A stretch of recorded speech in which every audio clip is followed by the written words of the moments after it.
De Aristóteles a hoy, presten atención que ahí voy. Hace mucho tiempo en la ciudad de Estagira, allá por la Grecia antigua, un hombre sabio pensaba, ¿de qué estará hecho el mundo? ¿Qué tendrá todo por dentro? Mirando a su alrededor, mientras iba discutiendo con otros peripatéticos, este brillante maestro fue encontrando la respuesta a esos cuestionamientos.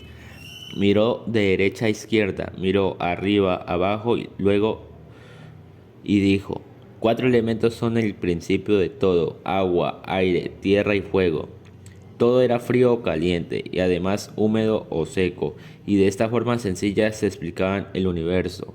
Así resumió Aristóteles lo que antes habían expuesto un tal Tales de Mileto, Anaxímenes y Herálito, y Empédocles de Agrientos. Otros en cambio pensaban de una forma diferente y hablaban de una partícula indivisible, por cierto.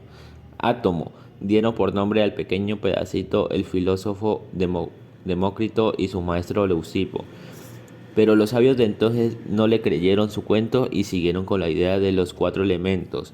Con el tiempo y con las guerras, por imperios y conquistas, a través de Alejandría en los años 400, fueron llegando hasta Europa las ideas alquimistas. La alquimia, palabra árabe, mezcla de ciencia y de arte, tildada de brujería, en malolientes marmitas buscaba sin descansar transmutación de metales, sublimación del espíritu, el elixir de la vida, la piedra filosofal, dragones y salamandras como enigmáticos signos, encerraban los secretos de un profundo esoterismo. Más de uno fue a la hoguera por no dar explicación de lo que hervía en sus retortas a la Santa Inquisición. Muchos siglos transcurrieron y llegó el Renacimiento, y con él la troquímica del médico Paracelso, quien fue el primer maestro de la cátedra de química en la bella Basilea en el siglo XVI. Época de grandes genios de la ciencia y las artes, Da Vinci, Bacon, Descartes y también de Galileo, a quien costó una cadena su teoría de los cielos. A mitad del 17, el químico más escéptico, el irlandés Robert Boyle, plantea un primer concepto sobre lo que es elemento, cuerpo simple o primitivo, que hace parte de otros cuerpos. Atrás va quedando ahora la teoría aristotélica, con solo cuatro elementos, y de la alquimia y la hoguera solo quedan los recuerdos. Y surge de los estudios del alemán Georg Stahl la sublime teoría con la que se han explicado que al quemar ciertas sustancias, en especial un metal, el flogisto se desprende y el residuo es cal. Y empieza por todas partes el estudio de los aires y de la combustión y luego de la reducción, y que el flogisto va y viene y el avance de la química ahora nada lo detiene. Al fines del 18, la cosa se pone buena, pues todos quieren tener de esta ciencia la bandera. Priestley, Cavendish y Black, el ruso Lomonov y por supuesto Karl Etchells, el sueco investigador, cada uno por su parte va encontrando nuevos aires, aire ignéo, aire viciado, aire desflogisticado. Sin embargo, y a pesar de todos estos esfuerzos, aún no pueden descifrar lo que es un elemento. Mientras tanto, un francés negociante y abogado comienza a escribir de química un elemento tratado. Es curioso que a lo largo de la humanidad la historia se ha entrelazado con el arte de enseñar, pues buscando una manera de los hechos explicar, más de uno se ha encontrado con lo que esperaba y más. Así fue como este joven Antoine Laurence Lavoisier, con la paciencia de un santo y una buena mujer, la conservación de masa al fin logró establecer. Colocó el agua en reflujo, pesó antes y después, y observando cuidadoso dijo en perfecto francés: de esta agua que aquí hierve nada se gana o se pierde. El flogisto queda, aus, el camino ya está abierto y los secretos del agua han quedado al descubierto. Con todo lo que ha encontrado en este experimento, define ahora Lavoisier cuerpo simple o elemento, y hace la primera lista de elementos descubiertos, aunque él no sabe que algunos son en realidad compuestos. Además, con otros tres, Fourcroy, Morbeau y Berthollet, crean un crean una nomenclatura que a la química harto ayudó. Sacaban los nombres raros de espíritus y vitriolos, pues a cada sustancia tiene para sí un nombre propio, acorde a sus propiedades y a su real composición, de modo que en adelante ya no habrá más confusión. Mas a pesar de haber sido de la química el papá, como muchos entendimos, a este hombre suelen llamar, la envidia y los viejos odios que sentía por el Mara llevaron a Lavoisier a su trágico final, y el tribunal que regía la Revolución Francesa mandó a un verdugo sin rostro a cortarle la cabeza. Algunos años después comenzaron el 19. La vieja idea del átomo. En una mente se mueve, John Dalton se lanza al ruedo con su nueva teoría y propone su modelo, que en 3 líneas resumía: primero, todo elemento de átomo está compuesto; segundo, todos los átomos, si son del mismo elemento entre sí, han de ser idénticos, mas han de ser diferentes a los otros elementos; y finalmente concluye, para así acabar el cuento, que no hay transmutación de uno en otro elemento. A partir de este momento se mezclan otros conceptos y dan origen a otras moléculas y compuestos. Los símbolos alquimistas, como los de Lavoisier, van tomando nuevas formas en las manos del inglés. Pero, aunque era un adelanto, lo que John Dalton hacía aún era muy complicada toda esta simbología. Se iba haciendo necesario encontrar otra manera de representar los cuerpos, sin cruces y sin esferas. Berzelius propone entonces una lengua universal, y de un nombre latino se tomará de inicial. No más esfera con punto para llegar. No más esfera con punto para llamar al hidrógeno.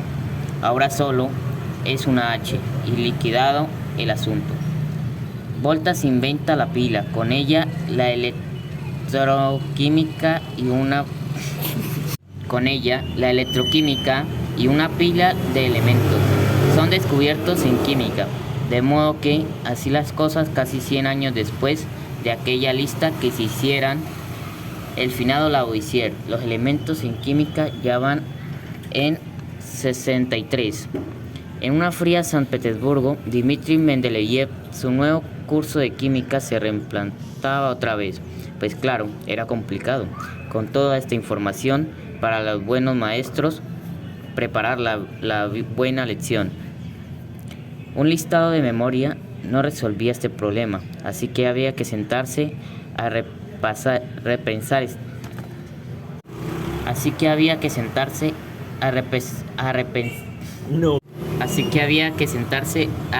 este tema.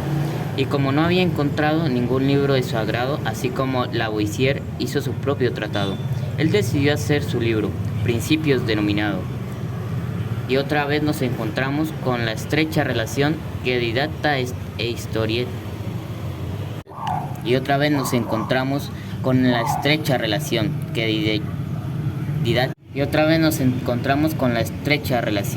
Didáctica e historia tienen en esta cuestión. Pero sigamos la historia en orden, como venía, que antes de Mendeleev ya algunos cuantos habían tratado de organizar de alguna manera u otra los elementos hallados en varias partes de Europa. Dobereiner fue el primero que en tríadas observó en las medidas aritméticas la asombrosa relación de pesos equivalentes, peso de combinación, óxido de calcio y bario, divididos entre 2.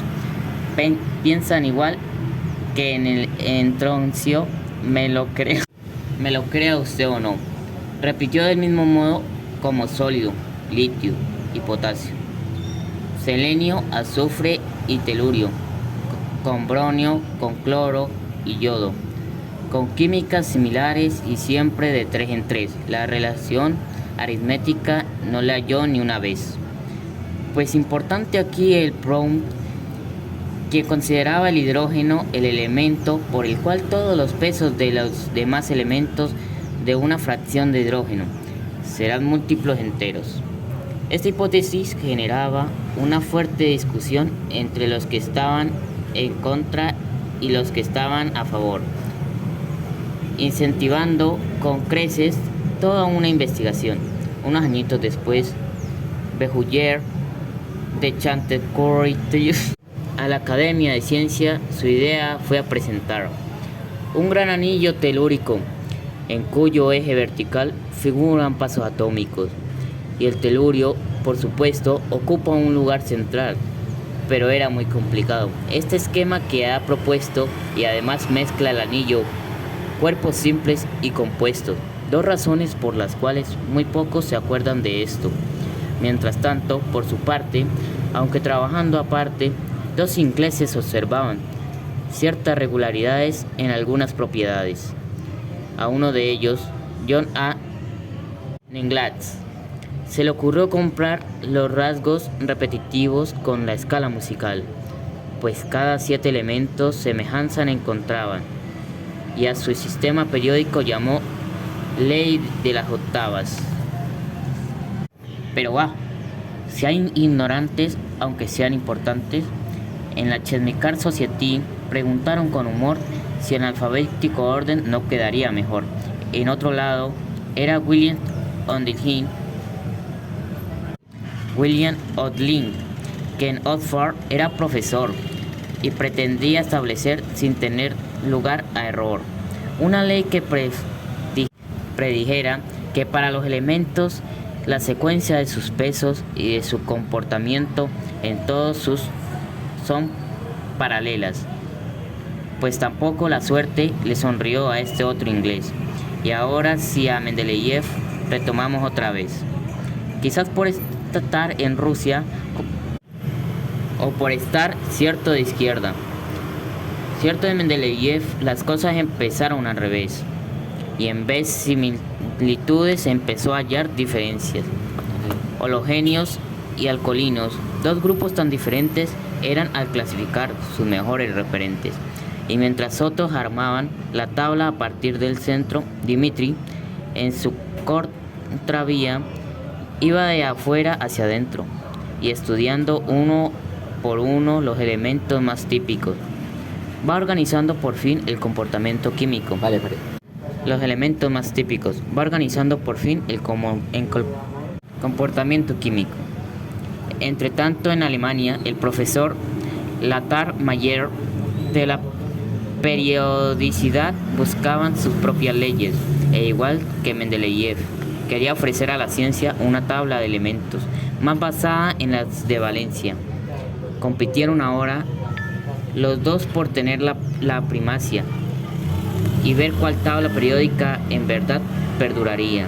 Mendeleev gana el primer premio, que le concede la historia, y su tabla de elementos aún perdura en la memoria, con sus casillas en blanco. Para elementos previos era boro, era aluminio y también era silicio. Hubo algunos elementos para el algo inquietantes. Hoy en día ya sabemos que no es por el peso atómico, sino por el número atómico, que en este orden se establece, y el número de elementos cada día crece y crece. Pues los que no se descubren surgen artificialmente. Unos durarán por siempre y otros vivirán muy poco. Como el científico 18, por todos cumplirán aquella ley general, conocida por los químicos como periodicidad. Y diciendo estas palabras coloco mi punto final.